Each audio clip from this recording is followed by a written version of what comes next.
So இந்த பட்ஜெட்டில் வந்து அக்ரிகல்ச்சர், எம்எஸ்எம்இஸ் அண்ட் மேனுஃபேக்சரிங்க்கு வந்து நிறைய முக்கியத்துவம் கொடுத்துருக்குறாங்க. ஸோ அதுக்கு தகுந்த மாதிரி நிறைய ப்ரொப்போசல்ஸ் அனௌன்ஸ் பண்ணியிருக்காங்க.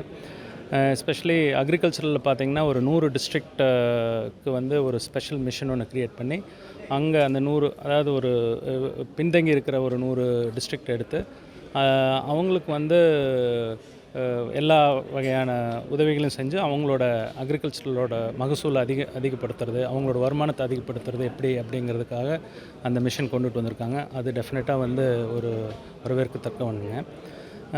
எம்எஸ்எம்இ, அதாவது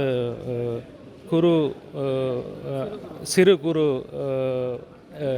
இண்டஸ்ட்ரீஸ்க்கு வந்து அவங்களுக்கு வந்து இந்த credit guarantee scheme, start up scheme, so இதிலெல்லாம் வந்து இந்த லிமிட் வந்து இன்க்ரீஸ் பண்ணியிருக்காங்க. ஸோ எம்எஸ்எம்இக்கு வந்து 5 crores credit guarantee scheme 5 crores to 10 crores வரைக்கும் இம்ப்ரூவ் பண்ணியிருக்காங்க. ஸ்டார்ட் அப்ஸ்க்கு வந்து அப் டு 20 crores இம்ப்ரூவ் பண்ணியிருக்காங்க.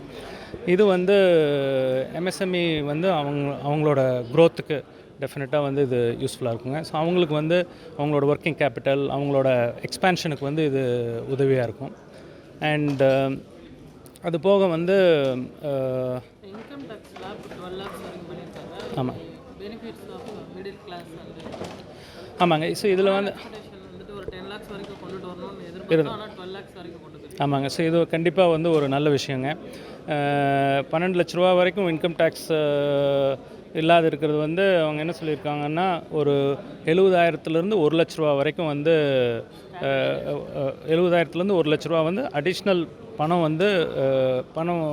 வந்து மிச்ச பணம் வந்து அது இதனால் மக்கள் வந்து மீதி பண்ண முடியும். அது அவங்க கையில் இருக்கும்.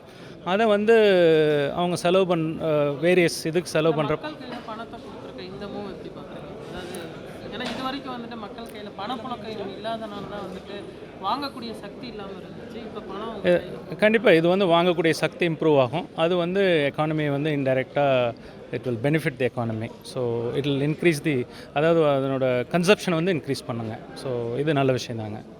இப்போ ஆனால் தமிழ்நாடுக்குன்னு ஸ்பெசிஃபிக்காக இந்த ஒரு ஸ்கீம் இல்லை, பட் பீகாருக்கு 7 ஸ்கீம்ஸ் இல்லைங்க. அது வந்து பீகாருக்கு வந்து அனௌன்ஸ் பண்ணுறதை பற்றி எனக்கு ஒன்றும் இல்லை. ஸோ அது எதனால் பீகார் ஸ்பெசிஃபிக்காக பண்ணியிருக்காங்க இல்லை, அதை பற்றி நான் சொல்ல விரும்பலைங்க. பட் வந்து பட்ஜெட் வந்து இது வந்து எல்லா ஸ்டேட்டுக்கும் ஒரு பொதுவானது தாங்க. ஸோ ஆமாங்க, இந்த அனௌன்ஸ்மெண்ட்டில் வந்து தமிழ்நாட்டுக்கு நல்ல விஷயம் நிறையா இருக்குங்க. மேனுஃபேக்சரிங் அண்ட் டெக்னாலஜி, ஜிசிசிஸ் இது பண்ணுறது, ஜிசிசி ஓவராலாக வந்து இது ஒரு வரவேற்கத்தக்க பட்ஜெட் தாங்க.